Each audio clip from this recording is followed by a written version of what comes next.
मारवाड़ में सांप्रदायिकता की आग के बाद अब सियासी बवंडर आता दिखाई दे रहा है। जोधपुर के जारोली गेट पर झंडा लगाने के विवाद में पत्थरबाजी, आगजनी और हिंसा के बाद लाठीचार्ज की हुई घटना पर जहां भाजपा ने मुख्यमंत्री अशोक गहलोत पर हमला बोल दिया है, तो वहीं कांग्रेस इस घटना के लिए भाजपा को जिम्मेदार ठहरा रही है। हिंसा पर भाजपा प्रदेश अध्यक्ष सतीश पूनिया ने निशाना साधते हुए कहा कि मुख्यमंत्री के गृह क्षेत्र में इस तरह की घटना होना शर्मनाक और निंदनीय है। पूनिया ने कहा कि पुलिस की खुफियागिरी पूरी तरह फेल हो गई है। प्रदेश में कानून का राज कायम रहना चाहिए। जबकि कांग्रेस के राष्ट्रीय प्रवक्ता रणदीप सुरजेवाला ने भाजपा को आड़े हाथ लेते हुए सवाल पूछा कि जहां चुनाव होते हैं वहां ही हिंसा क्यों होती है। आदरणीय साथी, वो हर रोज आप मुझे बताइए, लाउड स्पीकर लगाने या हटाने से हमारी जिंदगी चलेगी? आपकी एलआईसी तो वो बेच देंगे, आपको लाउड स्पीकर में उलझा लेंगे। आपकी थाली में तो दाल होगी नहीं, खाने में बच्चे के लिए पौष्टिक भोजन होगा नहीं। सरसों तेल हो या पाम ऑयल हो, घर में उसकी तो आपकी धर्मपत्नी को, मां को, बहन को बचत करनी पड़ेगी, क्योंकि उसका रेट हम दे नहीं सकते। डलवाने के लिए पेट्रोल डीजल नहीं, भरवाने के लिए सीएनजी नहीं, खरीदने के लिए रसोई गैस नहीं, क्या लाउड स्पीकर से वो आ जाएगी? भगवान की प्रार्थना करने के लिए जितना मैं समझ पाया हूं व्यक्तिगत तौर से, भगवान इंसान में है। मंदिर हो, मस्जिद हो, गुरुद्वारा हो, गिरिजाघर हो, वो तो एक माध्यम है मेरे दोस्त, एकाग्रता का, बस इससे ज्यादा कुछ नहीं।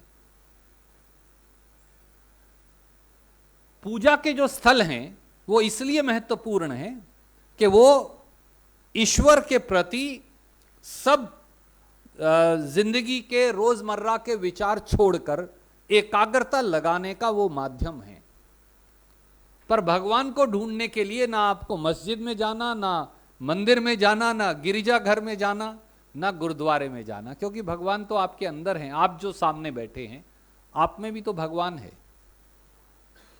सृष्टि के कण कण के अंदर ईश्वर है।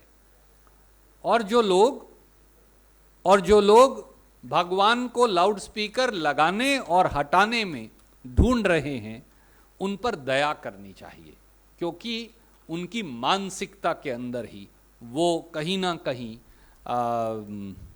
विकृता जो है वो छुपी है। धन्यवाद। राजस्थान में कानून व्यवस्था ये चुनौती बनी हुई है। शांति प्रिय प्रदेश राजस्थान, जिसकी मिसाल देश में दी जाती थी, आज कांग्रेस पार्टी के अशोक गहलोत की सरपरस्ती में, उनके नेतृत्व में जिस तरीके से तुष्टीकरण की राजनीति के बाद इस प्रदेश में अशांति और जिस तरीके की कानून व्यवस्था भंग हुई है, वो प्रदेश के लिए चुनौतीपूर्ण भी और चिंताजनक भी है। कल की जिस तरीके की ईद से पूर्व संध्या पर जोधपुर में बिस्सा जी की प्रतिमा पर भगवा ध्वज को उतारकर वहां जिस तरीके से इस्लाम का ध्वज लगाया गया, जिस तरीके से वहां पर तोड़फोड़ की गई, हिंसा की गई, और केवल वही नहीं, आज फिर से गाड़ियों में तोड़फोड़ की गई, अराजकता फैलाने की कोशिश हुई। ये एक बानगी है, नमूना है। करौली की घटना से ये साबित हो जाता है कि इस तरीके की घटनाओं को सरकार के संरक्षण में किया जाता है।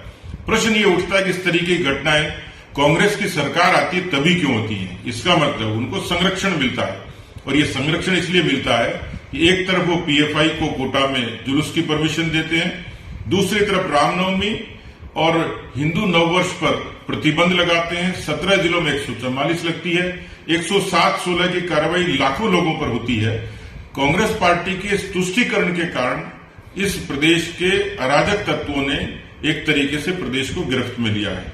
समय रहते नहीं चेते तो प्रदेश के लिए चिंताजनक बात है। क्या इस तरीके से एक के बाद एक की घटनाएं बहुसंख्यकों के मानवाधिकारों पर चोट नहीं है? मुझे लगता है कि कांग्रेस को, क्योंकि वैसे तो वो समाप्ति की ओर है, और लगता है कि इस तरीके के कर्मों से ये तुष्टीकरण कांग्रेस को डूबने का बड़ा कारण बनेगा।